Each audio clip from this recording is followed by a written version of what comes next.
लेकिन बात फटाफट से अब कश्मीर की भी कर लेते हैं क्योंकि राजनीति गर्म है पूरे जम्मू कश्मीर के अंदर। एक बयान सामने आया महबूबा मुफ्ती का। महबूबा मुफ्ती ने फिर से केंद्र सरकार पर निशाना साध दिया है। एक तकरीर के दौरान दरअसल कश्मीर को भगवा रंग में नहीं रंगने देंगे, ये महबूबा मुफ्ती की तरफ से कहा गया। 370 हटाकर कश्मीर के साथ धोखा किया गया है, ये महबूबा मुफ्ती कहती हैं। विकास के नाम पर झूठे वादे किए गए, महबूबा मुफ्ती ने तंज कसा है खास तौर पर। और महबूबा मुफ्ती ने एक बार फिर से केंद्र पर निशाना साध दिया है। बड़ी जानकारी आपको दे रहे हैं, भगवा रंग में नहीं रंगने देंगे खास तौर पर कश्मीर को। और सीधे सीधे बीजेपी पर निशाना साधा गया था। हमारे साथी सैयद तजम्मुल इस वक्त जुड़ चुके हैं, सीनियर साथी हैं, लेकिन उससे पहले महबूबा मुफ्ती क्या कुछ कह रही हैं वो आपको सुनवा देते हैं, फिर सीधे अपने सीनियर साथी के पास चलेंगे। वो बातचीत पूरी बताएंगे आपको कि खासतौर पर महबूबा मुफ्ती क्या इशारा कर रही थी।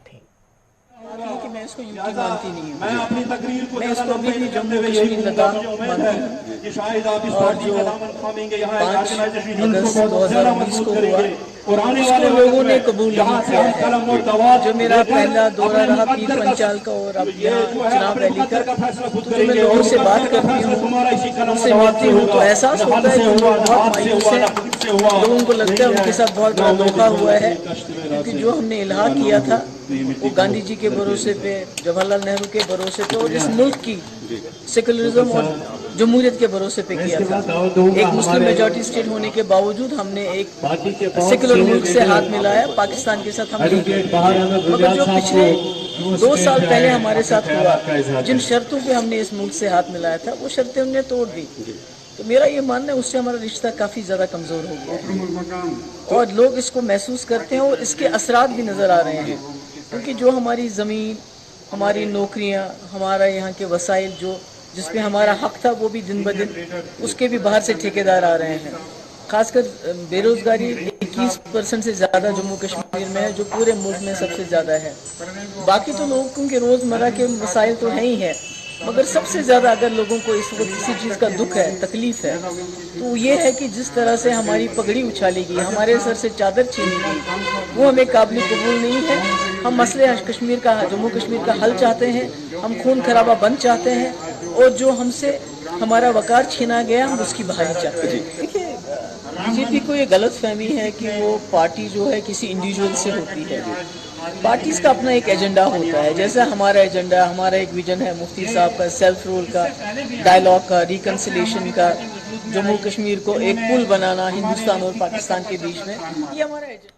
तो आपने सुना महबूबा मुफ्ती ने क्या कुछ कहा। सीधे तजम्मुल का रुख कर रहे थे, हमारे सीनियर साथी हैं। तजम्मुल, बहुत बहुत शुक्रिया 5 के पंच में हमें अपना समय देने के लिए। तजम्मुल, बताइएगा इस बात का मतलब क्या है, क्योंकि भगवा रंग सीधे सीधे बीजेपी पर निशाना साध रही थी महबूबा मुफ्ती। 370 को लेकर कहा गया, जो उस वक्त सुप्रीम कोर्ट के अंदर है, कि 370 को लेकर लोगों के साथ नाइंसाफी की गई है। विकास को लेकर कहा गया है खासतौर पर, और बातचीत को लेकर कहा गया है कि पाकिस्तान के साथ बातचीत खासतौर पर होनी चाहिए। क्या इशारा समझे कि ये विधानसभा चुनावों को लेकर तैयारी है, क्योंकि काफी गहमा-गहमी हम देख रहे हैं। सिर्फ महबूबा मुफ्ती का जिक्र नहीं करेंगे, हर एक पार्टी का जो इस वक्त डेरा डाले हुए है जम्मू के अंदर, डेरा डाले हुए है कश्मीर के अंदर। किस तरीके से देखते हैं आप खासतौर पर पीडीपी को इस समय में? देखिए हर्ष भारद्वाज, जब आप जम्मू कश्मीर के मीन्स लीडरान को सुनते हैं, उन्हें दौरों के दौरान देखते हैं, खुशाइंदा बात है कि 35 से 370 के बाद महबूबा मुफ्ती, सीनियर अब्दुल्ला, जूनियर अब्दुल्ला, कमोबेश तमाम क़यादत ने बहुत सारा वक्त डिटेंशन में गुजारा। उसके बाद अटकलें थी कि शायद वहां से ये नाराज होकर निकलेंगे और अपना लाइन ऑफ एक्शन जो उनका होगा वो कदर मुख्तलिफ होगा। लेकिन खुशाइंदा बात यह है कि मेन स्ट्रीम पार्टियां डेमोक्रेसी में अब दोबारा लोगों के पास जाने लगी हैं। ख़त चनाब पीर पंचाल का दौरा महबूबा मुफ्ती का जारी है, 1 हफ्ते का दौरा है, और डोडा रामबन तक पहुंची, जहां उन्होंने डोडा से सफर शुरू किया था। मुझे बताएं कि जम्मू कश्मीर में एक मेन स्ट्रीम पार्टी लीडर असल सूरत हाल से आगाह है, उन्हें पूरी सूरत हाल की वाकफियत है कि सरहदों पर जब बंदूकों के दहाने खामोश होते हैं तो उसका मुस्बत असर इक्तिसादियात और जम्मू कश्मीर के आम लोगों पर कितना मुस्बत तरीके से पड़ता है। महबूबा मुफ्ती जम्मू कश्मीर में साल 1996 में पॉलिटिक्स में आई और उस वक्त उनके वालिद और बाकी लीडरान जब मिलजुल कर एक नक्शा खींचा कि जम्मू कश्मीर को अमन का गहवारा बनाया जाए, और दावा किया गया पीडीपी की तरफ से कि दिल्ली और इस्लामाबाद के बीच में एक पुल की हैसियत से वो काम करेंगे, ताकि जितने भी मसाइल और मामलात हैं उनको आहिस्ता आहिस्ता कम किया जा सके। उसके बाद वक्त गुजरता गया, महबूबा मुफ्ती की पार्टी की अपनी आइडियोलॉजी है, नेशनल कॉन्फ्रेंस की अपनी है, कांग्रेस की अपनी है, बीजेपी की अपनी है। जो महबूबा मुफ्ती को हम सुन रहे थे और आरिफ वहीद हमारे साथी के साथ बातचीत कर रहे थे गूल में, मैं बता दूं कि महबूबा मुफ्ती का वही स्टांस है, इसमें कोई तब्दीली नहीं है। डिटेंशन पीरियड से पहले, डिटेंशन के बाद। अगर आपको याद होगा हर्ष, जब जम्मू कश्मीर में पहले कांग्रेस पार्टी के साथ, कौमी पार्टी के साथ, फिर भारतीय जनता पार्टी के साथ पीडीपी को हुकूमत साजी का सिर्फ 2 बार मौका मिला और हुकूमत 3-3 साल तक ही चली। और इन 3-3 सालों में जो इन्वेस्टमेंट पीडीपी की थी वो पीस प्रॉस्पेरिटी की गई थी। उसके बाद अगर आपको याद होगा, एजेंडा ऑफ अलायंस दोनों बार मशरूत तरीके से तहरीर किए गए। कांग्रेस के डॉक्टर मनमोहन सिंह जो अभी अलील हैं उनके साथ, और बाद में प्राइम मिनिस्टर नरेंद्र मोदी के साथ। और उस वक्त पार्टियों ने यकीन दिलाया कि एजेंडा ऑफ अलायंस पे कंप्रोमाइज नहीं किया जाएगा। और पीडीपी का जो एजेंडा ऑफ अलायंस था बीजेपी के साथ जाने का, वो हुर्रियत कॉन्फ्रेंस लीडरान के साथ बातचीत थी, वो पाकिस्तान के साथ डायलॉग था, वो जम्मू कश्मीर में 370 और 35A को रोकना था, इसको सस्टेन करना था और इस रिश्ते को और मजबूत करना था। लेकिन वक्त गुजरता गया, भारतीय जनता पार्टी ने जो अपने एजेंडा ऑफ अलायंस में लिखा था उन्होंने वही किया। हालांकि उस वक्त बड़ी बेबसी के साथ पीडीपी ने अपना दफ्तर बंद किया और वापस आए, बाद में डिटेंशन पीरियड गुजारा। वक्त की पुकार है कि मरकज को, जिस वक्त 70 मिनिस्टर्स जम्मू कश्मीर के दौरे पे आए, एक खुशाइंदा बात है, यह भी डेमोक्रेसी का हिस्सा है। 35 से 370 के बाद दोबारा माहौल जो है, पब्लिक को, जनता को मिनिस्टरों से मिलने का मौका मिला। उसके बाद महबूबा मुफ्ती, फारूक अब्दुल्ला, उमर अब्दुल्ला, सज्जाद लोन, मोहम्मद अकबर लोन साहब, बाकी लीडरान जो है अभी आउटरीच प्रोग्राम में, अल्ताफ बुखारी साहब कई जगहों पर जाते रहे। लेकिन सबका मकसद एक है, जम्मू कश्मीर को अमन का गहवारा बनाना है।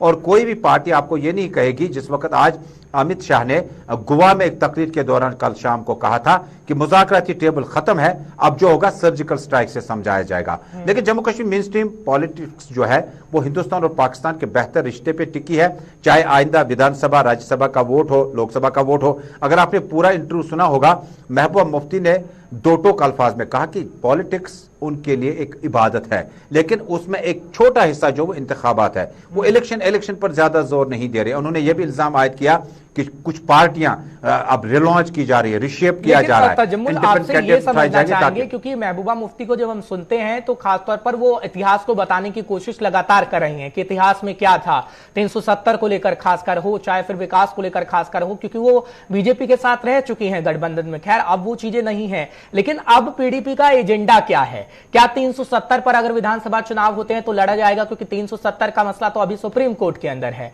और जिस तरीके से महबूबा मुफ्ती कह रही हैं कि बातचीत होना चाहिए, बातचीत के मूड में ना तो पाकिस्तान है ना भारत है, वो परिस्थितियां भी हम देख रहे हैं किस तरीके की सिचुएशन है।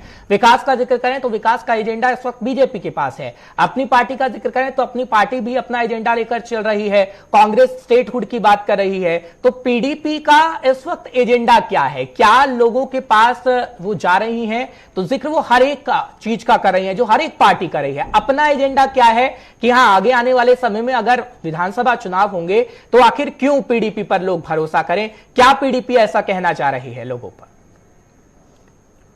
देखिए हर्ष, पीडीपी एक मतबादिल के तौर पर हमने जम्मू कश्मीर, जब से हम बड़े हुए, हमने नेशनल कॉन्फ्रेंस को ही हुकूमत साजी में देखा। कभी कांग्रेस पार्टी के खिलाफ वो थे, कभी उनके साथ में थे। लेकिन जिस वक्त जब हमारी उम्र की हम बात करते हैं तो हमने नेशनल कॉन्फ्रेंस को ही हमेशा इक्तिदार में पाया। उसके बाद 96 में पार्टी लॉन्च हुई और पीडीपी ने दावा किया कि वो अल्टरनेट, सब्स्टिट्यूट या मतबादिल के तौर पर नेशनल कॉन्फ्रेंस के मध्य मुकाबिल है। यानी जब आपकी रिक्रूटमेंट होगी, जब इंडो पाक डायलॉग की बात होगी, इस्लामाबाद और दिल्ली के बीच में एग्रीमेंट्स, वर्किंग ग्रुप्स की बात करें, मेन स्ट्रीम पार्टियों में नेशनल कॉन्फ्रेंस के मध्य मुकाबिल पीडीपी आई, तब से वो दावा कर रही है कि जम्मू कश्मीर जो है ये सिर्फ तामीर और तरक्की का मसला नहीं है, ये विकास का मसला नहीं है, बल्कि ये वो शख्स जानता है जो बॉर्डर पे रात गुजारता है। ये असम का, तमिलनाडु, नॉर्थ ईस्ट का वो फौजी जानता है जो आज इस वक्त राजौरी में लड़ रहा है बंदूक बरदारों के खिलाफ। इस चीज को कम करने के लिए, इस चीज को कंपनसेट करने के लिए पीडीपी दावा कर रही है कि वो दोनों मुल्कों के बीच में पहले रिश्तों को बेहतर करना चाहते हैं, ताकि ये जंग जदल जो है, जो इस वक्त एक लाश सिविलियन की उठती है, एक लाश मिलिटेंट की, एक लाश फौजी की उठती है, एक लाश बिंदरू की उठती है, एक लाश सरदार की उठती है, सरदार जो कि टीचर हुआ करती थी, ये मामला रुक जाने चाहिए थे। अगर वो इसमें लेकिन सवाल ये भी तो है ना तजम्मुल, क्योंकि आपने भी देखा और हमने भी देखा जब राजनाथ सिंह जी पहुंचते थे, महबूबा मुफ्ती के साथ प्रेस कॉन्फ्रेंस की जाती थी, तब भी तो एजेंडा रखा जाता था और महबूबा मुफ्ती को समय भी मिला कि खासतौर पर वो केंद्र को मनाए कि हाँ बातचीत हो सके पाकिस्तान के साथ। जब वो बातचीत का कहती हैं कि बातचीत से मसला हो सकेगा, लेकिन वो विफल साबित रही हैं, क्योंकि केंद्र सरकार का जिक्र करता हूं, अभी केंद्र सरकार मूड में नहीं है, क्योंकि पाकिस्तान की तरफ से जब तक एक कदम नहीं बढ़ाया जाएगा, भारत की तरफ से भी नहीं बढ़ाया जाएगा। और सिचुएशन तो आप देख ही रहे हैं किस तरीके से, और अब तो तालिबान का मसला है तो और ज्यादा खुलकर परिस्थितियां सामने आ रही हैं। हर्ष, आपको याद होगा महबूबा मुफ्ती के चीफ मिनिस्टर रहते deputy chief minister Kavinder Gupta थे, बाद में वो स्पीकर बने। अगर आपको याद होगा कि 11,000 के करीब स्टोन पेल्टर्स को एमनेस्टी दी गई, किन्होंने दी? बीजेपी ने, क्योंकि बीजेपी हुकूमत साजी का हिस्सा था, पीडीपी चीफ मिनिस्टर की कुर्सी पे था। उसके बाद दूसरी अहम बात, अगर आपको होली मंथ रमजान में याद होगा तो मिलिटेंटों के खिलाफ एक तरफा सीज फायर किया गया। वो किन की तरफ से किया गया? बीजेपी और पीडीपी ने, क्योंकि बीजेपी मरकज में था, होम मिनिस्टर मरकज से था और चीफ मिनिस्टर यहां पर यूनिफाइड कमांड की चेयरपर्सन होती है, वजीर आला इत्तेफाक से थी। तो उस वक्त कुछ इनिशिएटिव लिए गए थे जिसका सपोर्ट मरकज ने बहुत ज्यादा किया। अगर आपको याद होगा, जिस वक्त लगातार राजनाथ सिंह कश्मीर आते रहे, उनका चौथा टूर अभी होने वाला था, के बाद में उनके जो पोर्टफोलियोज हैं वो तब्दील हो गए। और उसके बाद जो तब्दीली, क्योंकि बीजेपी को भी एक चैलेंज है मरकज में। देखें, बीजेपी एक इंडिविजुअल नहीं है, बीजेपी एक प्राइम मिनिस्टर लेवल का नहीं है। बीजेपी में आप 3 लोगों को गिन रहे हैं, बीजेपी ये नहीं है, बीजेपी मुल्क है। मुल्क में उनको एमनेस्टी स्टोन पेल्टर्स को देने के बाद वोटरान का मूड देखना है। मिलिटेंटों के साथ एक तरफा सीज फायर किया। कठवा में जो मासूम लड़की के साथ ज्यादती हुई थी उसको मंतक की अंजाम तक चीफ मिनिस्टर ने पहुंचाया, सीबीआई के हवाले केस न किया, क्राइम ब्रांच से कराया था तहकीकात और बाद में सजा भी हुई उनको। अगर आपको याद होगा, ये 3 चीजें जो अचीवमेंट्स बीजेपी और पीडीपी ने दी, ये तभी दी गई जब मरकज ने साथ निभाया। उसके बाद मरकज को अपनी मजबूरियां, बीजेपी को अपनी मजबूरियां हैं, उन्हें पीडीपी के साथ मिलकर हुकूमत नहीं बनानी चाहिए थी, क्योंकि पीडीपी का एजेंडा कदर मुख्तलिफ है, नेशनल कॉन्फ्रेंस का एजेंडा कदर मुख्तलिफ है। कांग्रेस एक कौमी पार्टी है, उसके मतबादिल रूट होते हैं, कभी अल्टरनेट रूट एग्जिट यहां से होता है तो उनकी एंट्री कहीं और से शुरू होती है। मुझे लगता है जब तक जम्मू कश्मीर में किसी भी रीजनल पार्टी को, एक वक्त अगर आपको याद होगा नेशनल कॉन्फ्रेंस को मेजॉरिटी थी और उसकी जब सीटें थी, तो जब उन्होंने अपना ऑटोनॉमी का फार्मूला लाया तो उसको रद्दी टोकरी में फेंक दिया गया, उसको मरकज के सामने रखा भी नहीं गया। अब जब तक ना आप जम्मू कश्मीर में बीजेपी जो चाहती है, जो उनका अपना पॉलिटिकल सियासी एजेंडा है, हर पार्टी को अपना एजेंडा है, वो चाहती है कि जम्मू कश्मीर अपनी तरफ से हुकूमत साजी करें। पीडीपी को वो पसंद नहीं था। पीडीपी कहती है कि 28 सीटें जम्मू कश्मीर के अवाम ने दी, लेकिन बीजेपी इस पे हावी होगी। इसलिए मुफ्ती सईद ने उस वक्त कहा था कि तजम्मुल, अगर आज के समय में हम देखें खासतौर पर, क्योंकि एक आखिरी सवाल आपसे लेना चाहूंगा, क्योंकि हम पार्टियों में देख रहे हैं फेरबदल, क्योंकि एनसी का मसला तो अभी आपने देखा कि देवेंद्र राणा साहब बीजेपी ज्वाइन कर चुके हैं, दिल्ली में जाकर अनाउंसमेंट भी कर दी गई कि हाँ हम लोगों के बारे में सोच रहे हैं और आगे आने वाले समय में भविष्य अच्छा हो सके उसके लिए परिस्थितियां हम देख रहे हैं। और 17 लोगों ने भी इस्तीफा दे दिया। तो क्या रीजनल पार्टियों के लिए अब थोड़ी मुश्किल भी खड़ी होने लगी है, क्योंकि बीजेपी का अपना एक एजेंडा है और बीजेपी चाहती है खासतौर पर आगे आने वाले समय कि जम्मू कश्मीर में जो मुख्यमंत्री हो वो उनका हो खासतौर पर, क्योंकि हम देखते हैं कि मुस्लिम मेजोरिटी ज्यादा रहती है, इसलिए हमेशा से देखते आए हैं चीफ मिनिस्टर कौन रहा है। लेकिन जो बीजेपी अब दावा ठोक रही है कि अब चीफ मिनिस्टर बीजेपी का ही होगा, क्या वो वाकई ऐसा होगा? क्योंकि तैयारी बड़ी है और वो हम जमीनी स्तर पर देख भी रहे हैं जम्मू कश्मीर के अंदर। देखिए, आलमी कप में अभी 18 टीमें गई, हर टीम जो चाहती है वो आलमी कप जीत के आए। बीजेपी की कौन सी गलत बात है? अगर वो जम्मू कश्मीर में विकास के नाम पर, तामीर और तरक्की के नाम पर, एम्प्लॉयमेंट के नाम पर लोगों से वोट मांगेंगे। डेमोक्रेसी की खूबसूरती यही है कि अगर आप जम्मू कश्मीर, तमिलनाडु, आसाम, हिमाचल में अपनी हुकूमत साजी करना चाहते हैं, उसके लिए आपको इलेक्टोरल वोट हासिल करना है उन लोगों का जो वहां के वासी होंगे। क्योंकि सब कुछ आप कर सकते हैं, लेकिन वोटरान को जब आप बैलेट बॉक्स तक ले जाते हैं, ईवीएम तक ले जाते हैं, तो मर्जी उनकी है वो किसके हक में वोट देंगे। मुझे लगता है कि बीजेपी की ये पसंद पहली है। रविंदर रैना भी बयान दे चुके हैं और अब रविंदर रैना के आने के बाद पार्टी और मजबूत हुई। समय की कमी है जो आप परिस्थितियां बता रहे हैं। खैर आगे आने वाले वक्त में देखने को मिलेगा कि कौन सी पार्टी कितना कमाल कर पाएगी। फिलहाल विधानसभा